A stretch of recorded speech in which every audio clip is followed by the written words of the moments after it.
বলতেছে আজানটা দেওয়ার পর আস্তে আস্তে আস্তে আস্তে আমার মানে আমার শরীরে হালকা হালকা হালকা হওয়া শুরু করছে। আজান আর দেওয়ার পর? সুরাজন পরে যখন ওই আপনার যে ভিডিওটা ছাড়লাম হুম তখন ওই মনে করেন যে যে মাজাটা অবশ্যই ছিল হুম হুম। এটা আস্তে আস্তে আস্তে কাটছে আর কি, বুঝছেন হুজুর? হ্যাঁ। হুজুর আপনি যদি কিছু মনে না করেন, আপনি একটু কাইন্ডলি কালকে বা পরশু একটু সময় করে এসে একটু দেখা যায়, কাল উপকার হইতো হুজুর।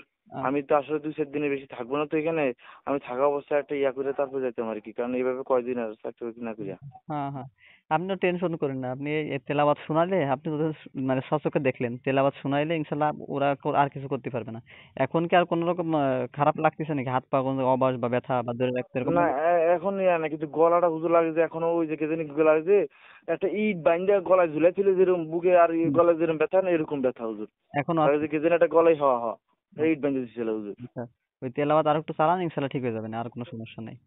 আর হুজুর ইয়া হলে আমি তো চাচ্ছিলাম যে একটু আইসা যদি একটু অবজার্ভ করলে ভালো হতো না হুজুর, ও, সময় সুযোগ করে আর কি। দেখেন হুজুর আপনার কাছে আল্লাহর দোহাই লাগে হুজুর, তাহলে যে কি অবস্থা হবে আজকে, হয়তো জবানি বন্ধ হয়ে গেছে, আমি তো কলজার মধ্যে কারণ দিচ্ছি আর নিজের গলা নিজে টিপা শুরু করছি।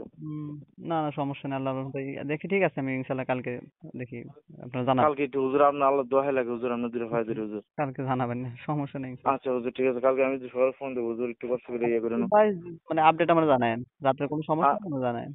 আচ্ছা হুজুর, আচ্ছা ঠিক আছে, আচ্ছা, আসসালামু আলাইকুম। ওয়ালাইকুম আসসালাম।